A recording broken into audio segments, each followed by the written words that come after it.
All right, it is 10:30, so we'll go ahead and get started. My name is Kyle. I'm the moderator for this session. And if you are logging in, you are logging in for Youth Volunteers, You Gotta Love Them. And we're being joined this morning by Sheri Friesner, who is she's waving there on the screen for you. She is the Historic Village Manager for Sauder Village, and her co-worker, Chris Lankenau, who's a curator of education there as well. So just a few notes that to please keep your audio off for now. The speakers do want to address questions as they come up. So what I'm going to ask you to do is to utilize the chat function, or if you want to use the raise hand function, and then we can go in and have you unmute and turn on your video and ask questions that way. So you don't have to save all your questions to the end. You can ask them throughout. They do want this to be discussion based, but just know we have a really great presentation ahead. So, and this is Sherman, our co-helper for the moderation of the event. This is going to be recorded for future use with OLA and will be put up within the next few weeks. So without further ado, I'll go ahead and throw it over to Sheri and Chris. Good morning, everybody. As he said, I'm Sheri, this is Chris, and we are here at Sauder Village, and we are in the corner of Northwest Ohio. I see we have John Swearingen, who's also in our neck of the woods as well. So good morning, John. We just want to talk to you today about youth volunteers, how Sauder Village uses them. If you're not familiar with Sauder Village, we are Ohio's largest living history site. So we are quite a large complex, so we will try to talk about some things that you can relate to the site if you're not as large, or even if you're bigger than Sauder Village, just different ways that you can use youth volunteers. Hey, John. Our program is, we call them junior historians. So if we kind of flip between saying junior historians or youth volunteers, that's what we're talking about. And our goals for the program were kind of simple.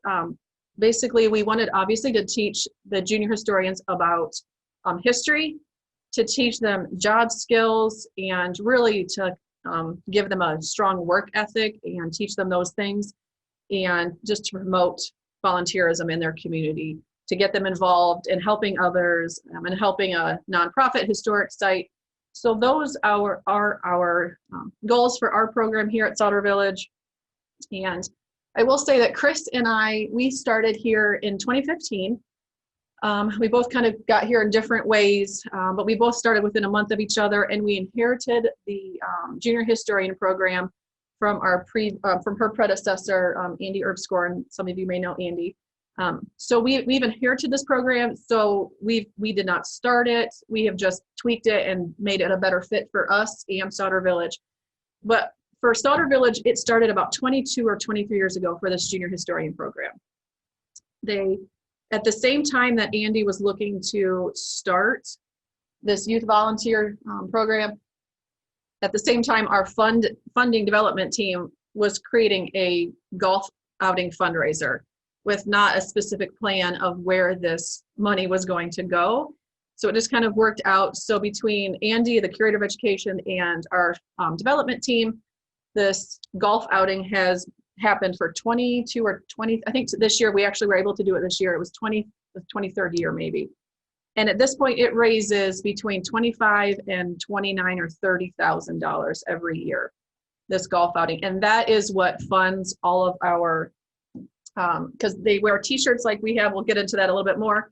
So we provide them a t-shirt, it provides their meals and other things like that. So that is how it is all funded. It is no charge to the families whatsoever. And we're very thankful to be able to do that because of our development team with this golf outing. So back when Andy started it, it was how she wasn't sure how to get some youth volunteers, but thankfully her kids were young enough at the time, so she had her kids in the program and then a few other staff people. But now it's gotten quite large, and we kind of we've tried to scale it back a little bit for our site. We like around, I don't know, 75-ish. So some years maybe 65, some years we've been as high as 85. For what we like to do, we like 75. So now we're to the point where we've had to do interview processes. We like to interview each with their family or their grown adult, whoever's their grown adult, grandparent, parents, whatever. So we like the youth volunteer and their grown adult to be in an interview just to see is the youth really wanting to do it, because sometimes they don't always want to do it and their parent or grown adult wants them to do it. So we have them come in, they fill out application forms, interest forms, all of these things. And sometimes you may come to it that they may not be a good fit. And we will talk about that a little bit later as we get going through. But we wanted to let you know how Sauder Village has started or how we've maintained our youth volunteer program, and that the interview process we have learned is very important. As we've said, or as we'll say again further on, some students or some of the volunteers don't want to be here. And some are just kind of to figure out if they're shy, if they're just really introverted, or if a mom or dad is making them. And then that's when you can kind of decide how they're best going to fit with the criteria that we want. And we need them to be able to move around and do a variety of tasks and a variety of activities for us. So we're getting a little more selective as it's gotten larger. But once we get them here, once we've onboarded them and those kind of things, then it's how we can incorporate them into the site. And Chris will talk about some of that. So one of the things I wanted to expand upon about what Sheri brought up is the interview process. And we started out with, just really pretty much taking anybody. So we had families who had been in the program for many, many, many years. So it's a little bit more difficult to implement some of those changes just because we're not starting every year with a fresh new group of faces. So I would suggest even early on to begin an interview process. And then that way, like Sheri said, you can really find out a lot more about the child's or the youth volunteer's interest, and a little bit about their personality, so that when you hook them up with an adult volunteer, you have an idea of the mesh or the best volunteer to pair them up with. We also made a change. We were allowing the age as young as 10 to be 16, and we changed that from 12 years old to 16 years old. And the reason we did that is the 10-year-olds were just, the 10, 11-year-olds, their attention span was a little low. And a lot of the activities that we were wanting them to do were a little bit more of a responsibility than I felt that their maturity on the whole. So that has been implemented almost 4 years ago. I'm sorry, I have to step out real quick. We're open today, so excuse us while we're trying to manage the village too. The other thing that we did is we wanted to make sure that we provided a secure place for them. So we're pretty much a stickler with how they check in.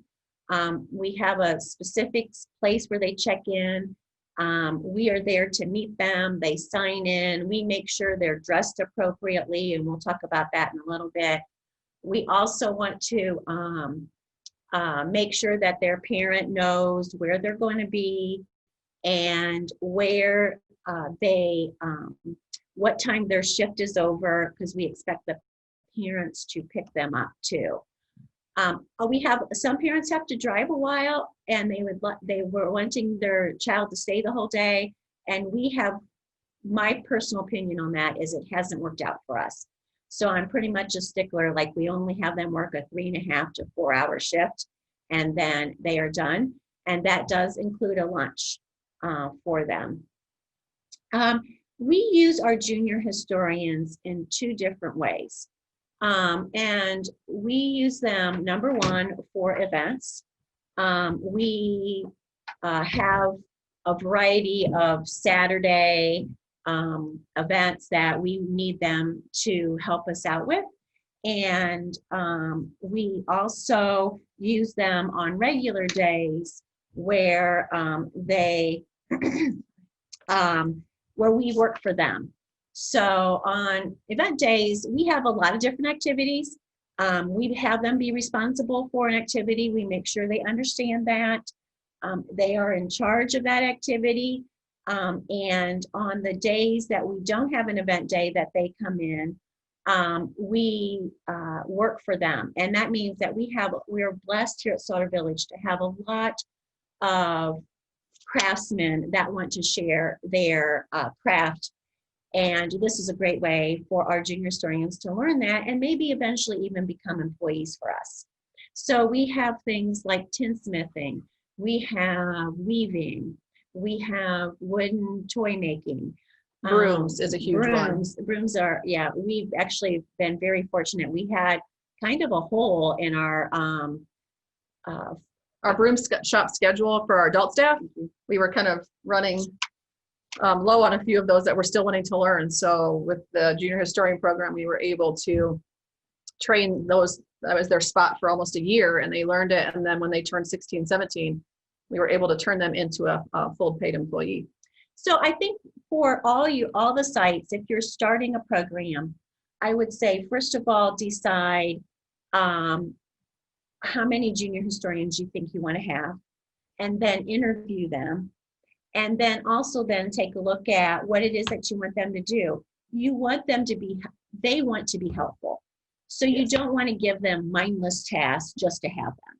So think about creative ways in which they can help you. One of the ways that we developed was we have a lot of supplies, education, crafts, and activities that we need to pull together for these days. And I just put it out there. Do I have someone who's interested in just doing education crafts and helping me set up for those days? And we have usually 2 people a year that want to do that. So I feel very blessed that I have 2 people who come in twice a week, 4 hours, to just help me do a lot of that prepping for that activity. So think about it.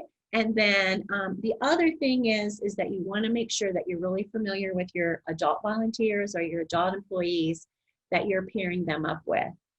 We are very blessed, once again, to have a lot of volunteers that want to share their skill, but we also have some that maybe they just know they don't have the patience, and we respect that.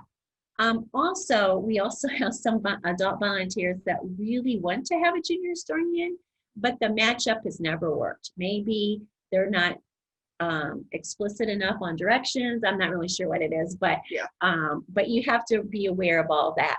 And that is an important part of the end process. When they check out, I ask them, did you enjoy today? And if it was an event day and they didn't particularly like the activity that they were doing, I note that. If it was a craft day and they didn't particularly like what they were doing, I'll put a little question mark by it, because I know that it might take a couple of attempts to around different activities to get them to settle in on. Well, even because we do, I'm sorry, did you talk about the interest form? No. Okay, so we do have this interest form that they can mark what they like. And even then, I'm sure you've said, like, we move them around, because even if they don't think they want to try it or they didn't mark it on their sheet, we can still ask them to try it at least once, unless, again, there's a huge fear or allergies. I mean, we're not going to stick one of our younger ones who's afraid of animals. We're not going to stick that person with our large draft team. I mean, Chris herself doesn't always want to be with the large draft team either. But we do have one, she ended up becoming an employee. She was more interested in quilting, and you put her in the spinning shop, Michaela, and she fell in love with spinning, and she didn't even have an interest in that on her form. Like, she was not. So we kind of asked them to learn and be open to trying different things. And I mean, she did really well in the spinning shop. And she had kind of a natural talent for it, because spinning's not always an easy craft to learn. Yeah. So we were very happy with that. My other thing is, 2 other things. We also, we do have parents who want to make sure that our employees or our adult volunteers, that when they drop their kid off, that they're safe with them. And every year we do a junior historian family meeting. So did you talk about this? I'm sorry. We require them to come either on Tuesday evening or Wednesday evening or a Saturday morning for an information session. And generally every time, besides going over all the basics of signing in and how we track things, a parent or two parents will ask, again, how do we trust? What kind of background checks have you done that I can feel confident leaving my child with this adult that they may not know? And so our Sauder Village, when you do any background check, or we background check all the employees, but a lot of our, even maybe majority of our employees are current or retired teachers or principals. So we know they've gone through that full extensive background check with their city state teaching areas. So we have that confidence plus our own background. And for Sauder Village is located in a very small rural area, so kind of everybody knows everybody. So you can kind of know who you're able to trust and those kind of things. So we try to give the parent every reassurance that their child is safe here. And that's one of the other ways, even at the end of the day when Chris will ask, did you enjoy your location? Did you enjoy your activity, your craft? We also go around and ask them throughout the day. And I'll say, again, full disclosure, I am no longer, unfortunately, a part of the junior historian program. I don't get to do that some of that stuff, fun stuff anymore. But we do, even then, we still go around multiple times a day to check on the junior historian. And we've had a time where a guest was kind of making one of our junior historians feel uncomfortable. So we pulled her and put her in a different location, and it was better. And so you just have to always make sure that you're checking in on with them if they're not within your eyesight, depending on what your site or museum is like. Just make sure that you are making those rounds to make sure they're good to go. And I think that's also important for the adult that's with them, is that also allows them to say, hey, listen, I'm whatever has happened is not working, and I if there's any way that you can move them, then you're there. I think that is the biggest thing with our adult staff, is just making sure that you check in, because that's important too. Yeah.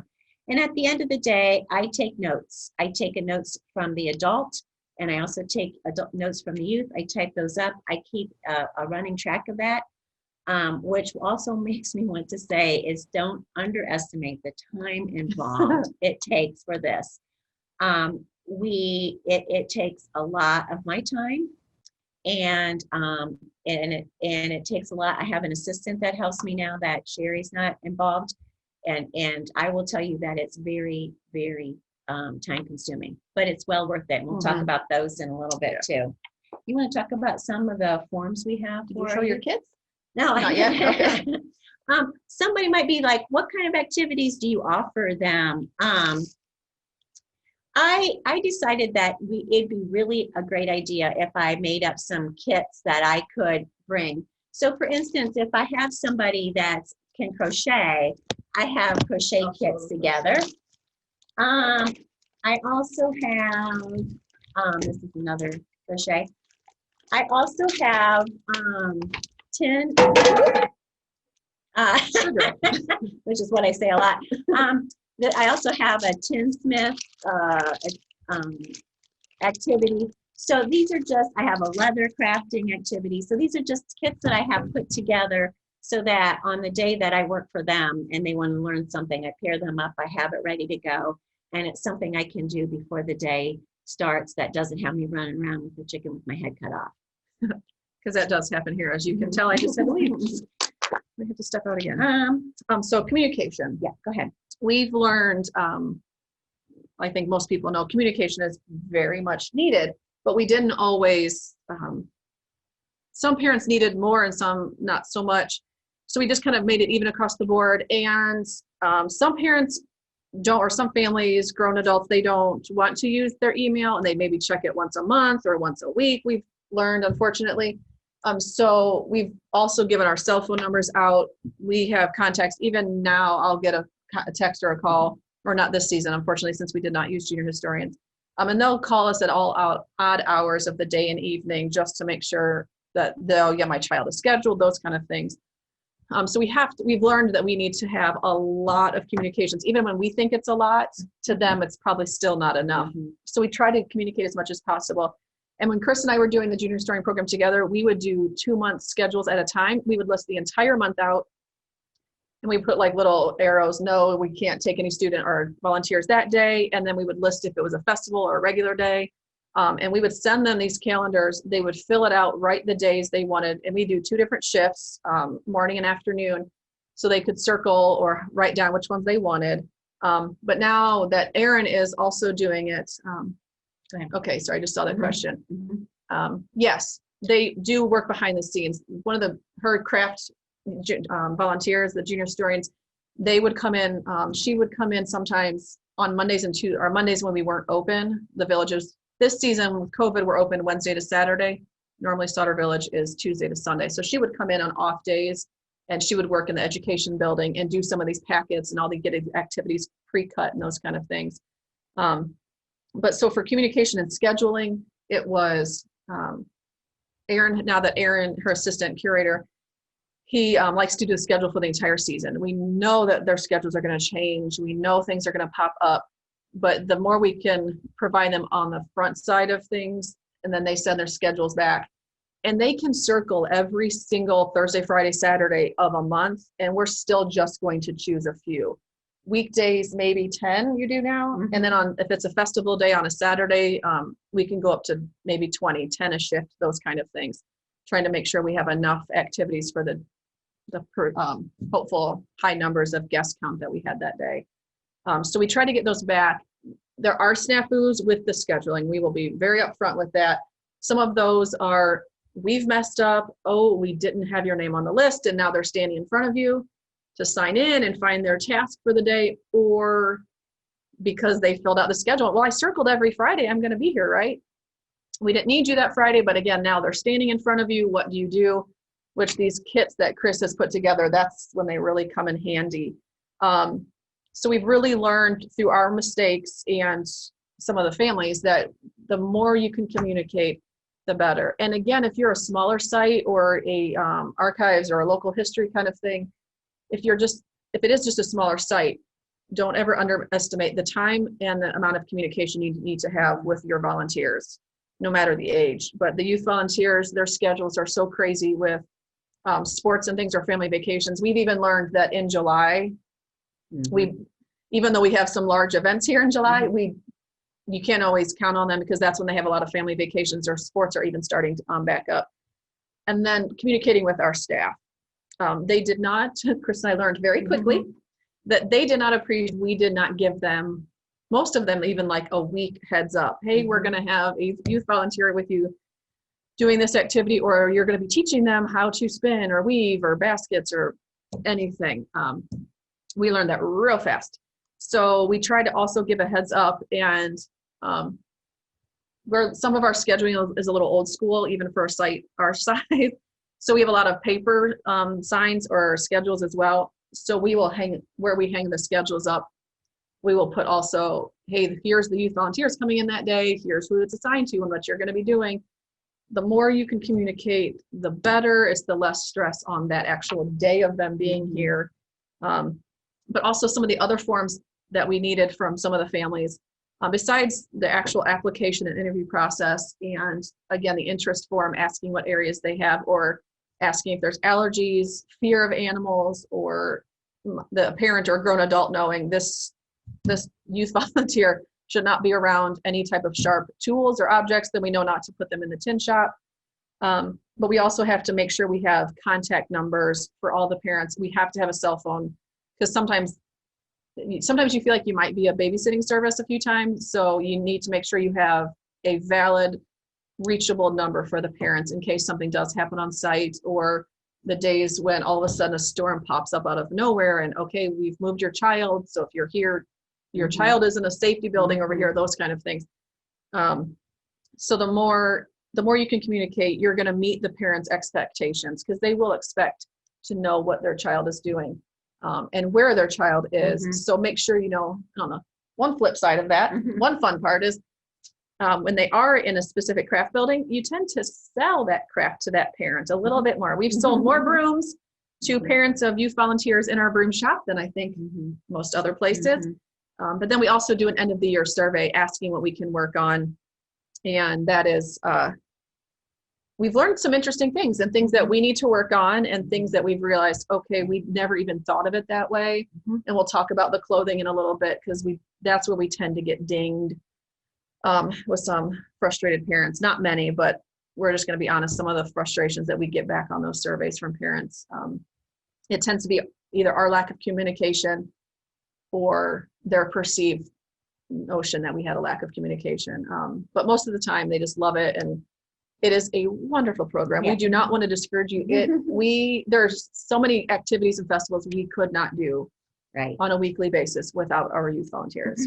I would say that she brings up a good point. Why do we love them? You absolutely can have so much more to offer guests on an event day with them. And I really enjoy having them on an event day. I really try hard to make sure that it's something that they're interested in doing. And also, there is something about having a student, a youth volunteer in a building or working alongside a historic costume interpreter that we have that draws both adults and kids alike. They are much more inquisitive on what the youth volunteer is doing. They're asking questions of the youth volunteer. So you want to make sure that we make sure that our youth volunteer understands what it is that they're doing and why they're doing it. And we cannot express that enough. I mean, it just changes the whole framework really of what we're doing that day with the youth volunteers in there. And even if it's a non-event day, if it's an event that they're learning how to do something, that's even very a very common thing is kids will come up and be like, "What are you doing? How do you get to be a junior historian?" And that's kind of how your program also grows, is word of mouth like that too. And it makes you makes your site or the guests on your site that day, it makes them so much more relaxed, honestly, to see the youth volunteers. When there's guest children here and they see an adult doing a craft, or they see, or even spinning, I mean, even any of these activities, we've watched it so many times that they don't go up to that adult. They're just kind of standing back like, "Oh, it's a scary adult. I'm not going to go ask." But if they see someone around, even within years of their age, they are like drawn to it, and they want to know and they want to learn. And once those kids are engaged, the guest kids and your volunteers, once those kids are engaged here, the families that are here as guests and even the junior historians, the experience is 100% better. It is just amazing the difference you can see when the guest kids are really engaged in learning in the activity and this heritage craft compared to when they're not here. Right. One thing that we want to talk about, we kind of skimmed over it a few times, is what do they wear here? And Sheri and I decided that we would sport the junior historian t-shirt that we provide for them. We inherited kind of, I would say, an issue. When they first started the junior historian program, we were just really kind of one generic time period. And so all the kids wanted to dress like the Ingalls family on TV. And as Sauder Village has grown, we've added a natives and newcomers area. We've added our 1920s. And so that historic clothing doesn't fit as we have has grown, and also become even a little more particular about what the outfit looks like. So those first couple of years that we started to institute the t-shirt and almost encourage it, we had a little backlash from families who had been there forever, wanting their child to dress in their historic clothing, even though maybe they've outgrown it and you can see their leg that much in a pioneer settlement dress. So my encouragement to you is to keep it simple, a t-shirt, and make sure that you're also talking about what they're wearing on their lower half. We encourage jeans and closed-toed shoes. If you do not specify, they'll come in short shorts and flip-flops. So we tell them up front all the time, historic village t-shirt and jeans and closed-toed shoes. And especially if they're going to be working in our barn area, we even express some more information on footwear to keep them safe also. And it's easy for staff because we do have guests, even yesterday, we have guests that will bring their kids or grandkids in historical clothing. And so for our staff, they aren't going to remember all 85 to 100 of these youth volunteers that we have. They're not going to remember all of them. So when you see a guest or a grandkid in a historical clothing and you see a junior historian, you're like, oh, are you a junior historian? It causes some confusion sometimes. So even for our staff that are working that day, if they see these green t-shirts, they know, okay, that is our youth volunteer for the day. I know we can work with them and ask them questions. And it's even easy for guests too. So yeah, we did have some pushback from some families that, we want to wear these, and sometimes we'll let it go during the weekdays, but on festival days, we really, really want them in their t-shirts. So again, it makes it so much more simple. Like it is just a lot easier if visually and being able to pick them out. And the more the color stands out as opposed to some other color, I appreciate. I mean, making it neon even helps you scan a busy day here and be like, okay, that's where my junior historian is supposed to be, and I see them and I made contact with them instead of trying to look through the crowd and see if you've got the right one or not. One other thing, I kind of wanted to pause. Does anybody have any questions right now, just to make sure that we are not rambling too much?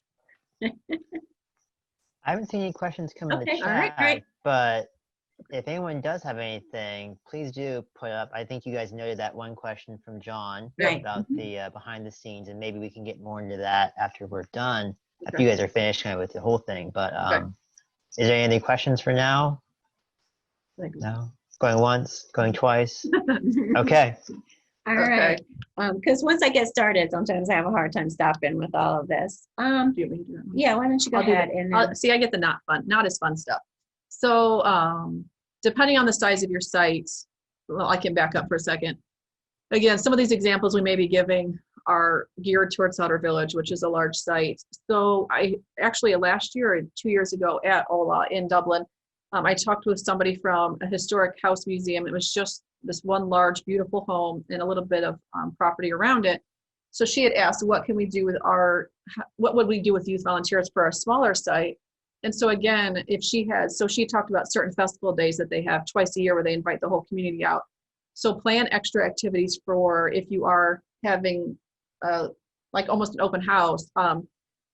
She asked if we used our youth volunteers, our older ones, for any tours. We don't, Sauder Village doesn't do guided tours, but we do for our older historians. Again, those are the ones that have been here for a longer time.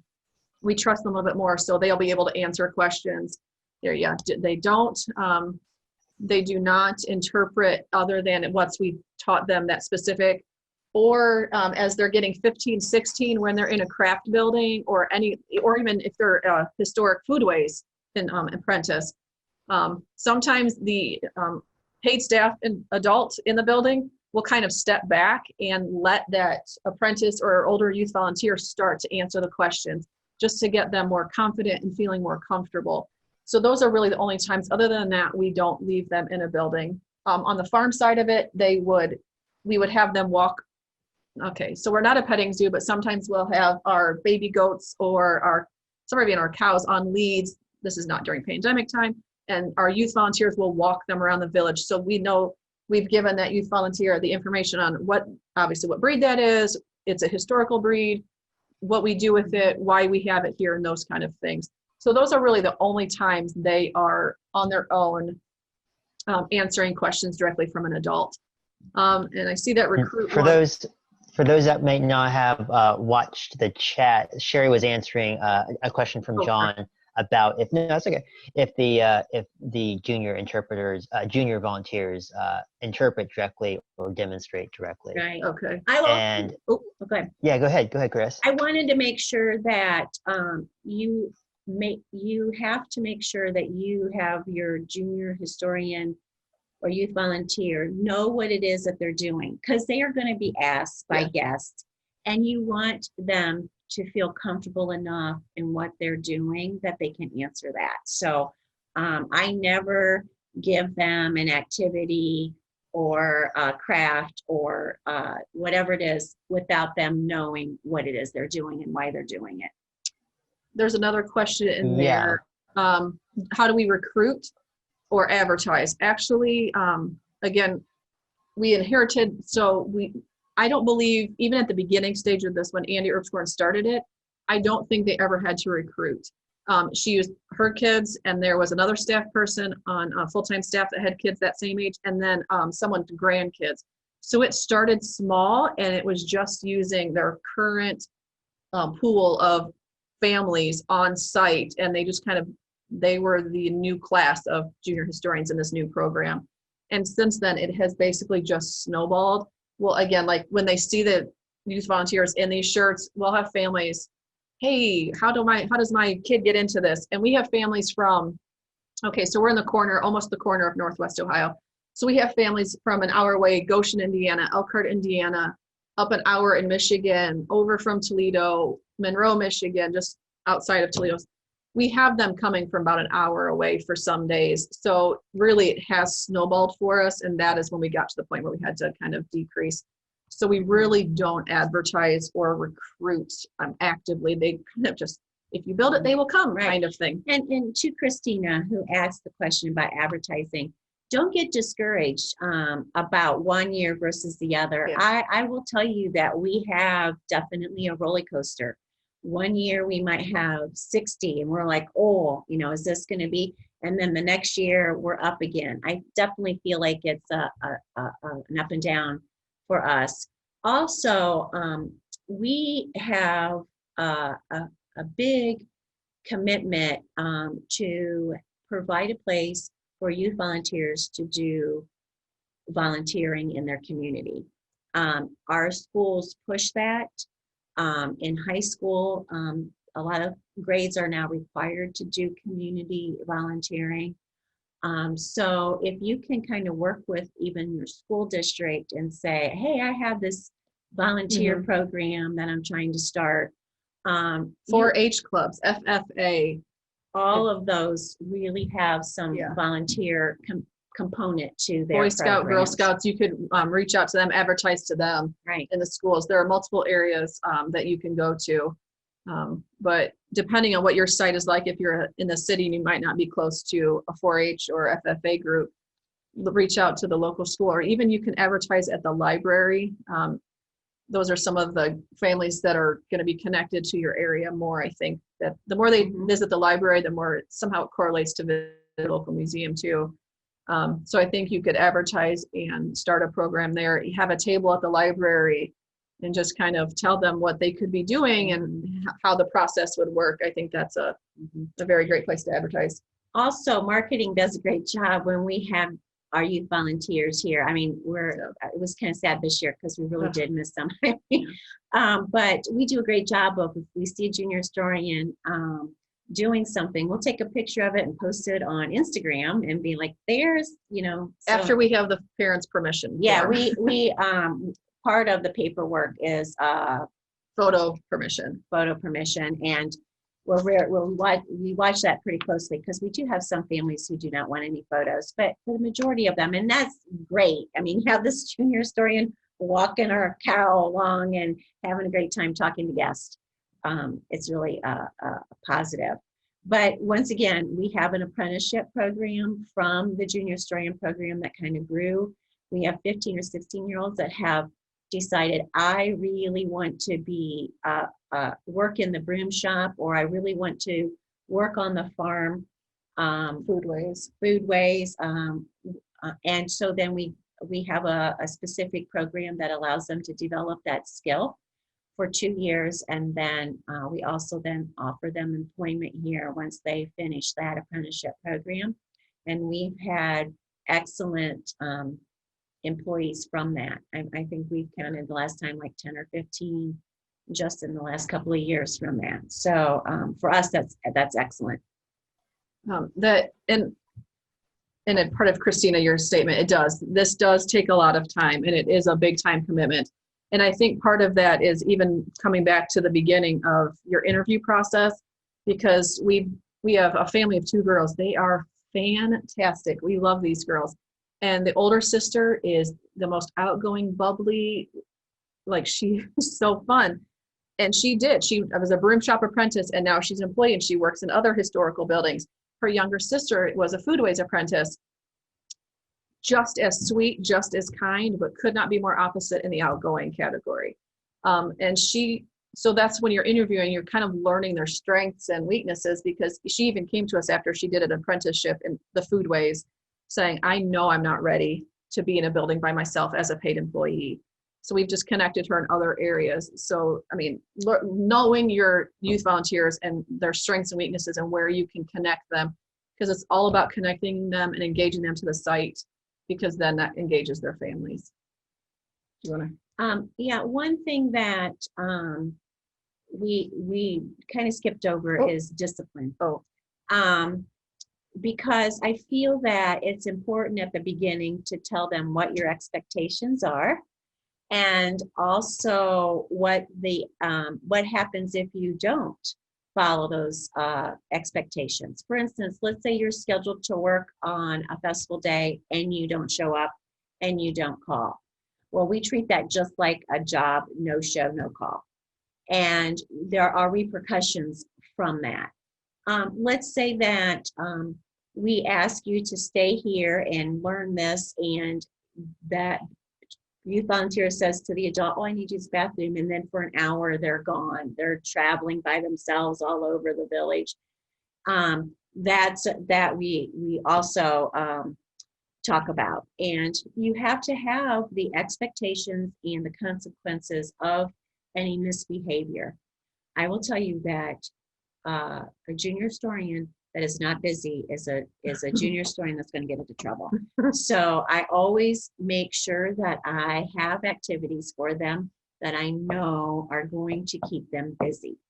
And I actually sometimes on event days, I might understaff just a little bit to make sure that I know that everybody's busy and working hard. And that goes back to us making sure that our adult staff member is aware and knows what's going on, because if we just kind of throw a junior historian in their building that day and they didn't know, they're not going to be as invested in making sure that volunteer stays in there and is actually engaged with whatever they're doing. So it does come back to that, making sure that you're still communicating with your adult staff. But thankfully, we've not had to discipline too many. Mm-hmm. One way that we can is we're just going to pull you off the schedule. We're not going to schedule as much. Mm-hmm. If you have multiple times of no call, no show, or if you're not staying in your building, we do talk to the parents, because the parent, I don't know if we've touched on that, the parent drops them off and then picks them up. So when they pick them up, we will review with the parent or the grown adult. We've had some troubles with your child not staying where they needed to, or they were wandering and we couldn't find them for an hour. And again, being a large site, if we can't find that person, your heart just starts racing. Okay, where is this child? We're fenced in. They're still in the fence somewhere, but where did they go? So you want to be strict. I know that we definitely make ourselves visible. We definitely want to encourage them to be the most they can be here, but we also want to make sure that they know that we hold them to a standard while they're here. And so you can be friendly and you can be nice, but you also need to make sure that you're more of the HR person with them too, and making sure that they follow through on what they said they were signing up to do.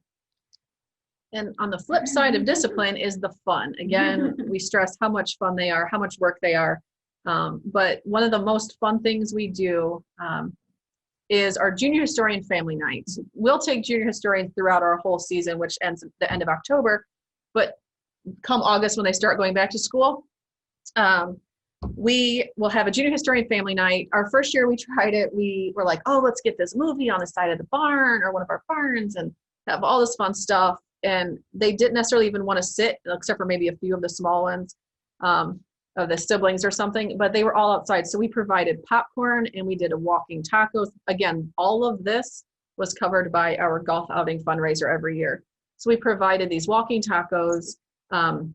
And then the popcorn, I don't think we did ice cream, right? No. Oh, we had some cookies from our bakery, I think. Mhm. And it's just for a few hours, and we have our historical games like the Game of Graces and the Rolling Hoops, and then we bring in cornhole and those kind of fun games. And for us, we've been here all day, and it's still a fun night, but the families are having so much fun. We have to encourage them to leave by 9 because the event ends at 8:30, and we have a PA system here at Sauder Village that announces when we're open in the morning, and then a half-hour warning at the end of the day, and then at 5 o'clock, thank you guests for being a part of our day, but it is now 5 and time to go, kind of thing. We've had to do that almost every year for Junior Historian Family Night. They're just having so much fun with their kids, and the junior historians love that night to show off the areas they've worked in. If maybe mom or dad hasn't been here with them, and they just love to show their older or younger siblings, hey, I got to work in this building and I made this and I've done that.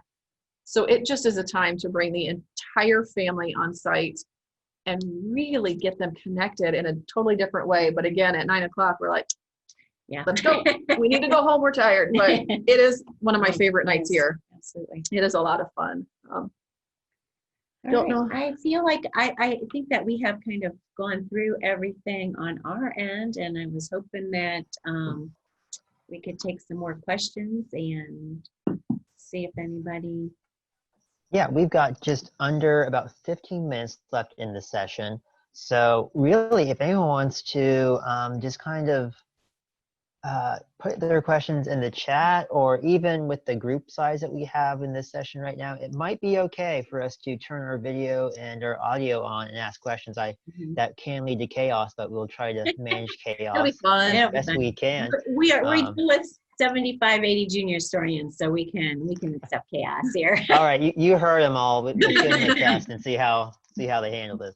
But no, if you guys want to turn your video on, you're more than welcome to. If you want to turn your audio on to ask questions, please do. This is a good time for Q&A and a little bit more of interaction than you might have with other sessions in the conference. Or if there's activities that you've tried or you have started a junior historian program, and any recommendations you want to share on activities or crafts, we are always looking for new ideas here too.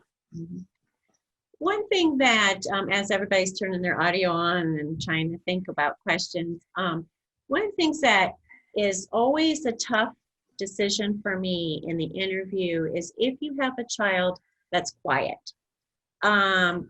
Because you're trying to figure out, am I going to be able to bring this person on our site, be able to have minimal, they still need to have some discussions, interaction skills, but I don't want to have somebody who's almost terrified to talk to people. And sometimes you just have to decide whether you're going to take them on for a year and see how it goes, and at the end of the year, if they haven't progressed along as you'd like them to, it's okay to say, listen, maybe you should just take a year off and see how it goes, and bring them back again.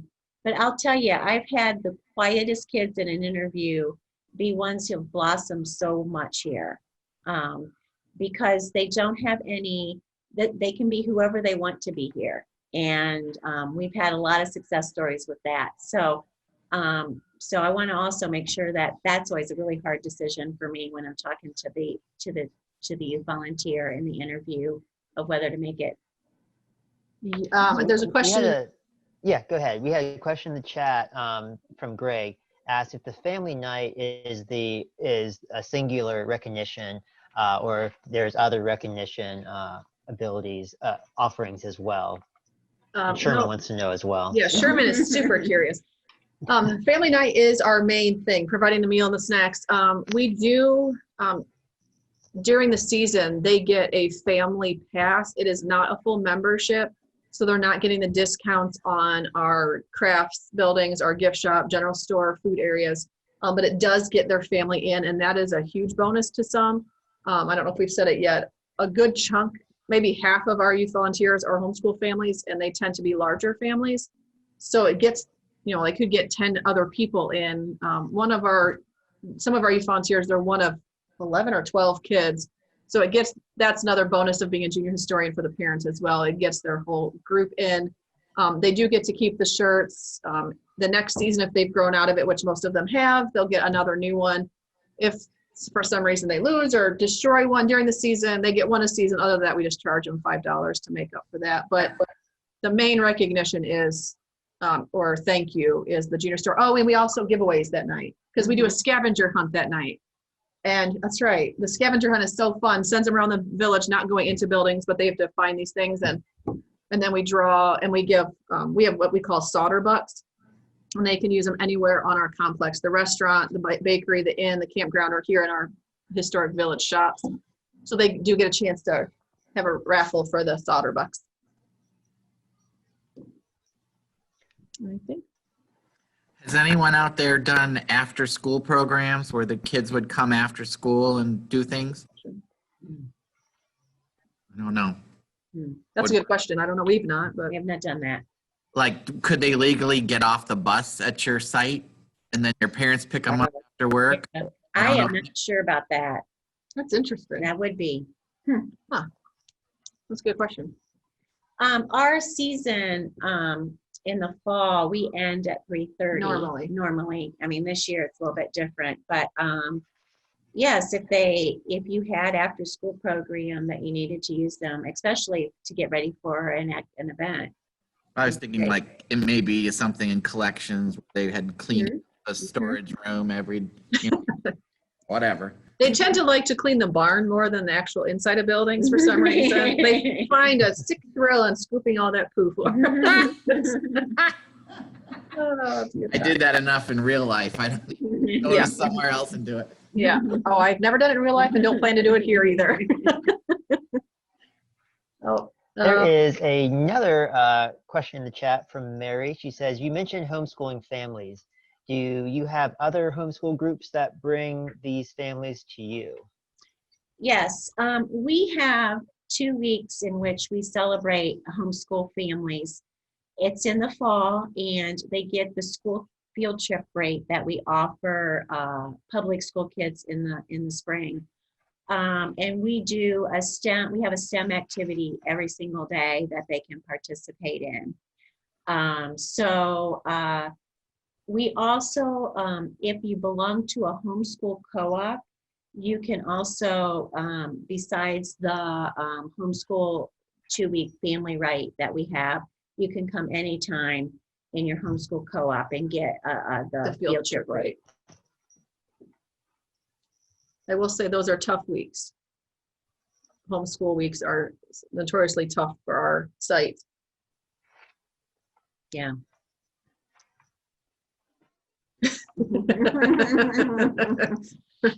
She commented that she believes us that they're tough. Yeah.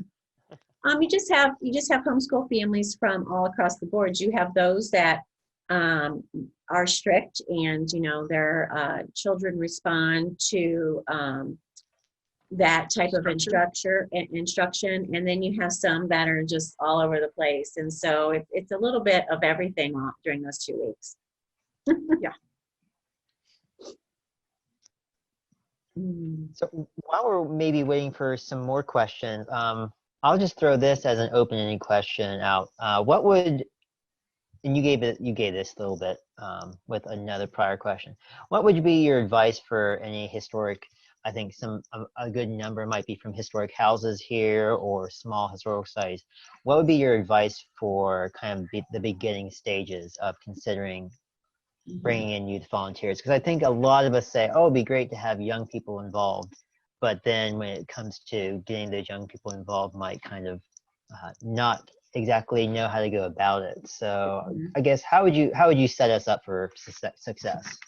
I think knowing ahead of time that you need to plan your own week as the paid staff, you need to plan your own week accordingly to give, I would say, even push in your time with extra, maybe another hour or so. It's going to take more time than you think. And once you have your time set aside and know exactly what you want them to do, if you don't have a strong plan with strong details, knowing exactly what you want them to do, even if it doesn't work out exactly like you think, if you going into it know exactly what you want to accomplish, it's going to make it a lot easier, because then you know how to base what youth volunteers you want. And again, I would go depending on what your site is like, if you have docents or volunteers that either have kids or grandkids that are in the right age range, maybe approach them first and say, hey, we're looking at maybe starting with 3 to 5 youth volunteers. Do you think your grandchild would be interested? Then if they say, well, we can ask, go to them and interview them. I would still, even if it's 3 to 5 students, still start with your interview process, because that's going to, again, lay your foundation. And if you don't have that ability to go and ask current staff, again, I think I would go to the library and really try to recruit that group.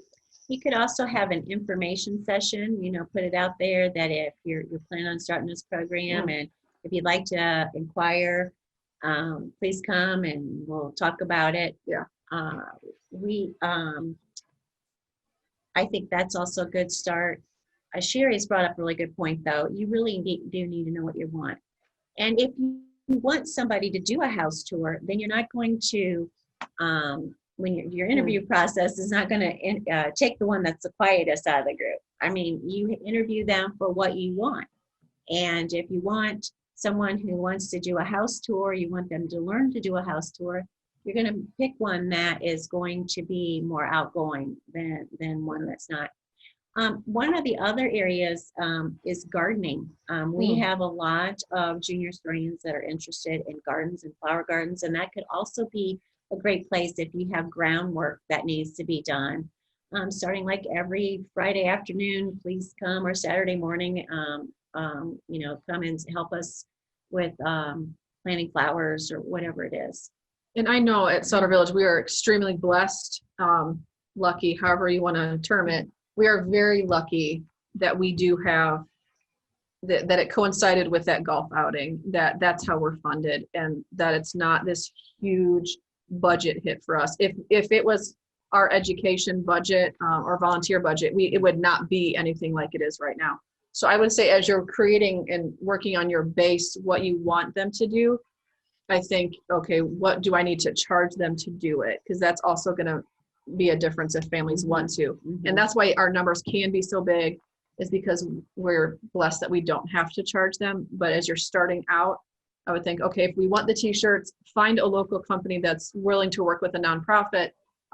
We have a local guy that he charges us, I don't know, like $6 or $7 for the shirts. It's very minimal with the screen print on it. So we work with local companies to do those kind of things. And then if you need snacks, or if you need something, if it has to go over a meal time, just really make sure you're within a budget that families are going to be able to afford, and yet your site's not losing money. Because coming from my role, as I always have to think about budgets, unfortunately. So I would think I would always want to know, how much is this going to cost me versus how much is it going to help and get more engagement. They have to kind of balance each other out for me. And if you can't do t-shirts, maybe you just buy like a peel off thing that says volunteer or junior historian, and that gets them by as what you need. It just depends on how much you're willing to spend starting off and seeing how it goes. But start small. Yes. If you can only do 2 or 3 people, but that's going to be a big help for you, you're going to learn as you go. And that's a good thing, because everybody's site is different. Well, thank you so much. I think that's a good note to wrap up on. We have reached our time at kind of ending at 11:30. I just wanted to remind everyone before we end that the next session is our Outstanding Achievement Awards that begin at 12:30. So please tune in for that and see all the great award winners for that. As I mentioned at the earlier beginning, that we will have this recorded and available for OLA members maybe within the next few weeks. And I just wanted to end by saying thank you to Sheri and Chris for taking time out of your day. We know you guys are open today. So really appreciate you taking your time to talk to us, and hopefully this has inspired some of us to thank you, John. Thank you. He's right around the corner from us. Come on out, John. What are you doing? We could use you today. There we go. So hopefully this has inspired some of us to act on getting youth volunteers. So thank you very Won't much. regret I it. think this has been a You great will not session. regret it. So, Yeah. and you can always reach out to Sheri and Chris at Sauder Village and get their contact information. So thank you very much, and I hope everyone has a good rest of the conference. So we will see you later. Thank you. Take care. Bye.